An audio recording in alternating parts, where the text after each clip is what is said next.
Hello everyone, welcome back to the channel. If you're new on this channel, you're very much welcome. My name is Emmanuel Nsanyui. I am a content creator based in Douala, Cameroon.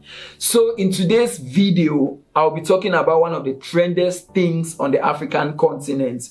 If you are a reality TV show fan, you probably must have heard about this show because everyone is talking about it on social media. It is everywhere on Facebook, on Instagram. Everybody is talking about this show. And can you guess the show I'm talking about? Can you guess? Yes, I'm talking about Young, Famous and African Reality TV Show.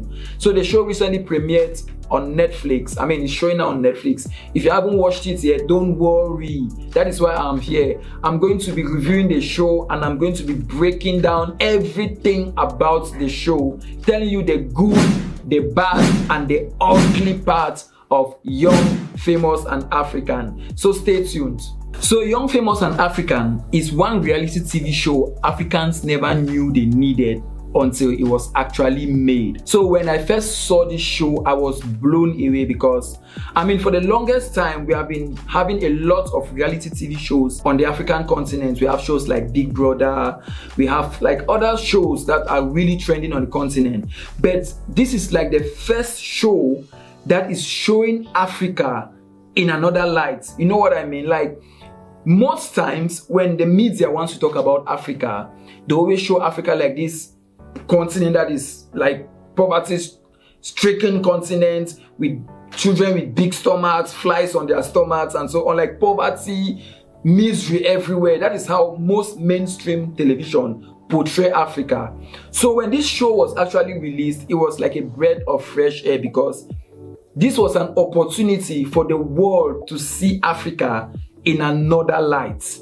You get? So when I saw the show, I was like, okay, this is good. So what does it have to offer? So I decided to sit down and watch every single episode of the show. And today we are going to be talking about it. So are you ready?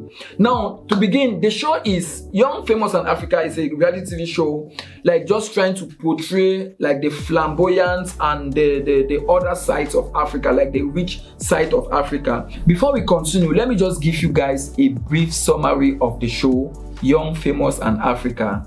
It's basically a group of young entrepreneurs and entertainers that are on their journey on finding love and on their hustle on how they became rich and successful Africans. So it's basically a story of 10 people. Annie Idibia, Annie Idibia's husband, Two-Face Idibia. You have Andele, you have Kanye, Nadia, Swanky Jerry, and a group of other people. So all of them went down to South Africa to film this show, and this is like one of the best reality TV shows ever filmed on the continent. Well, in terms of production quality, because if you watch this show on Netflix, it's as good as every other show on Netflix. You can compare it with Selling Sunsets, The Kardashians, everything. You can compare the show with the show. So as I said at the beginning of this video, I'm going to be telling you guys some of the things that I really liked about the show, some things that I did not really like about the show, and recommendations. So let's begin with the things I absolutely liked about the show. The first thing is the production quality. This show is, like I already said it at the beginning, like this is one of the most well-produced shows in Africa. When you watch the show, you see the production design, you see the camera angles, the locations. The producers of this show were very intentional. They did everything to make sure the show depicts Africa in the best way possible. So it was really a delight to watch. There were a lot of feel-good moments, like when you were watching, you were like, oh my god, is this Africa? Africa is so beautiful, and it can just entice a lot of people to want to come to Africa, to Johannesburg, to South Africa in particular. So the production quality of the show was top notch, like from the sound, the camera angles, the locations, everything, the set design, everything was quite on point. So that's the first thing I absolutely liked about the show. Now let's talk about fashion. Did you guys see the fashion on that show? I'm sure Swanky Jerry, who is a Nigerian fashion designer, was like the main fashion designer of the show. He came to the show prepared. everyone came to the show prepared. Like the costumes that were used on this show were extremely flamboyant. Like they really used really nice costumes. So I really like the fashion in this film, from the hair, even though there were some few scenes where things were a little bit off here and there. Like for example, in the train, the whole thing with Kanye's hair and so on. It was sometimes her makeup was not on point, but overall, like on a grand scale of things, the show, the fashion sense in this show is like top notch. Like everybody came prepared. The fashion designers, the costumers, everybody understood their assignment and they delivered 100%. So that's the second thing I actually liked about the show. And then of course, what is a reality TV show without a little bit of drama?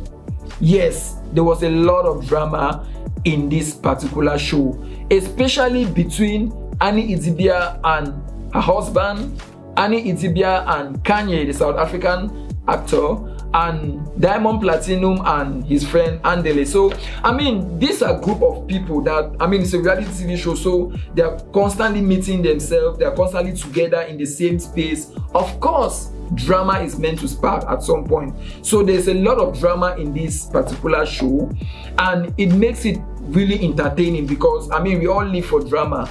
In as much as people will say, no, I don't like drama, you know, between us, you know, you're lying. We all love drama. Like, what is a reality TV show without a little bit of drama? So I think the drama in this particular series, it focused mainly on Annie Idibia, about her marriage and the whole cheating incidents with two baba, baby mamas, and so on and so forth. And then Annie Idibia and Kanye on their parenting style, because Kanye is one of the ladies in this show that has a 15-year-old daughter that lives next door. Like she said in one episode that her daughter does not live in the same house with her, and her daughter is only 15. So it was like a big problem for Annie Idibia. She was like, how can you have a 15-year-old daughter and you let her stay out of the house? Like, she's too young to stay out of the house. So it was a conflict. Like, it became a big problem between Annie Idibia and Kanye over their parenting styles. So there is that. I mean, there are a lot of dramas here and there and so on and so forth. So it made it for an interesting watch, honestly. Even though some of the dramas were like, it was weird, it was cringy at some points, but overall, it was really a good show. I think they really did a good job putting the show together and making it quite entertaining. So those are the aspects I really liked about the show. Not everything can be good about this particular show. So of course, there were some things that did not make any sense to me. It did not sit well with me, and I thought I should point it out. Some of the things I did not really like about the show. First of all, this show is called Young, Famous and African. Are we really sure some of the people some of the cast members are really young? Are we really sure they are famous enough? I mean, all of them are Africans, yes, granted, from Tanzania, Uganda, South Africa, Nigeria. But are they famous enough? Because personally, when I was watching the show, the only person I could recognize was Tu Baba, Diamond Platinum, and probably Annie Idibia. Because I watch a lot of Nollywood films, and those are the people that I really knew. When it came to the other people, I did not really know them. I know when it comes to fame, it can be subjective because some people can be famous in their countries, but on a global scale, like in the entire continent of Africa, they are not that famous. For example, I heard that Kanye is really famous in South Africa, DJ Naked is really famous in South Africa, and so on and so forth. But trust me, us in the central part and the western part of Africa, we really don't know them like that. So I mean, I want to think, if you're saying somebody is famous, is a famous African, I mean, they should have a certain level of fame across several African countries. So you cannot just take one person that is famous. Like, you come to Cameroon, you take like Stanley Eno, is like the most famous artist in Cameroon, like Petit Pays, Stanley Eno, and then you just say, okay, famous African. Like, people don't even know them in Nigeria, they don't know them in Sierra Leone, in Malawi. All these places, they don't know these people. So I want to think, the first thing, like, the producers of this show really need to sit back and really look for people that are actually famous. Like, they are famous across the board, like they know them everywhere. You understand? So Tu Baba, granted, extremely famous all over the continent, worldwide.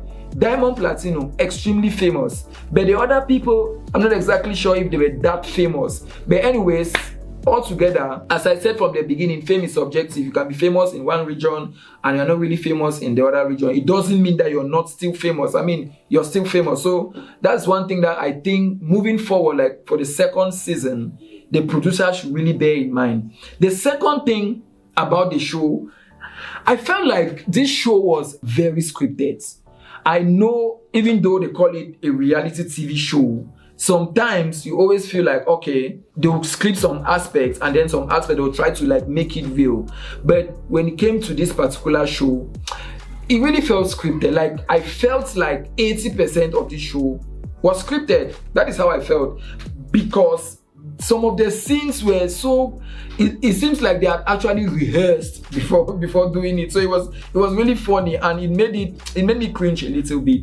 I don't want to do any spoilers here. I don't want to be calling like for example, this scene where this person was doing this thing, or this scene where these people met and they were doing this thing. I don't want to go into those details, but trust me, I know reality TV shows are always scripted, but to script it to that extent, it makes it like it removes the reality from it. So I think moving forward, they should let the cast actually be real. Let them speak from their heart. Let them react the way they want to react. I know sometimes the producers will tell them, okay, react in this way, react in this fashion, so that it can spark a little bit of drama. Say this, so that it can spark a little bit of drama. But if you overdo it, it becomes really annoying. Honestly, it becomes really, really annoying. So I personally think if you want to script the show, script it 20, 30, 40%.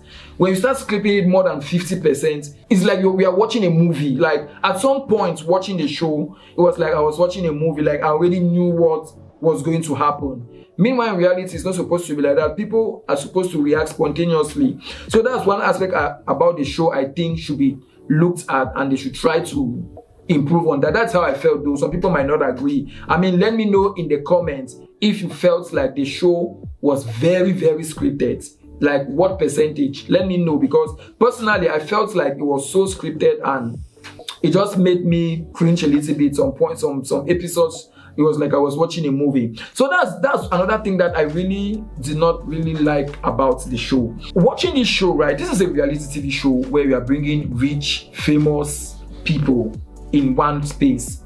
What I would expect to see on that show is, show me how these people actually make their money. Show me how they make their daily bread. Show me how they became famous. Like, don't just bring them together and then you're just showing us things that does not really portray the richness and the fame and everything. You just because watching this show, honestly, they centered, like for Annie Idibia, for example, the show was all about her marriage and the cheating incident and so on. While for the other people, they just kept meeting somewhere and having fun, meeting somewhere and creating drama. They were like, we do not see them working. For example, if you are an actress like Annie Idibia and you're in South Africa, probably like show her on set, show her going for castings, show her meeting casting directors, like show us the process on how she became Annie Idibia. Show us Diamond Platinum in the studio recording. Nadia, like she has to go to the studio, like show her working. Of course, I'm not saying you should go over the board with just showing how they live their daily life, but I'm just saying that you should try as much as possible to show us how they became rich and famous, how they do their daily lives and how they earn their living. So I think that was a little bit missing. I heard watching, because I've been watching a lot of reviews, I heard that for Annie Idibia, they filmed a lot of episodes about how she was working, but it didn't make it to the final cut. That's what I heard. So I don't know why they had to remove those parts and focus solely on her relationship. All right, to conclude, this show is one show Africans were not expecting. It came as a surprise, a very pleasant surprise, and we are very excited about the show. So, I mean, let me know in the comments. If you haven't watched the show yet, please, I highly recommend it. Go and watch and come, let's continue the conversation. For those who have watched already, let me know in the comment section. What do you think? Do you agree with some of the things I said, or you don't agree? Please, I want to know your thoughts. Like, just Go down, scroll down as we are talking now, and just type your comments. Let me know if you agree with some of the things I said and what you don't agree with, and the recommendations I made. Do you think it makes sense? Like, just let me know in the comments and let's continue the conversation from there. Please watch this show, share it, share this video. If this is your first time on this channel, if you're just discovering this channel for the very first time, as I already said, my name is Emmanuel. Please join the family by subscribing to this channel, share this video with your friends, and turn on the notification bell so that when I post new videos, I'm going to start posting like 2 or 3 videos every week. So please turn on your notification, because it's going to be really fun on this platform. It's going to be really interesting. We are going to be talking about a lot of unpopular opinions. I'll be sharing my own journey in life, in entrepreneurship and everything. And I think I have quite a few opinions. So if you want to listen, you want to know, or you want to hear my opinions, please subscribe to the channel and turn on notification.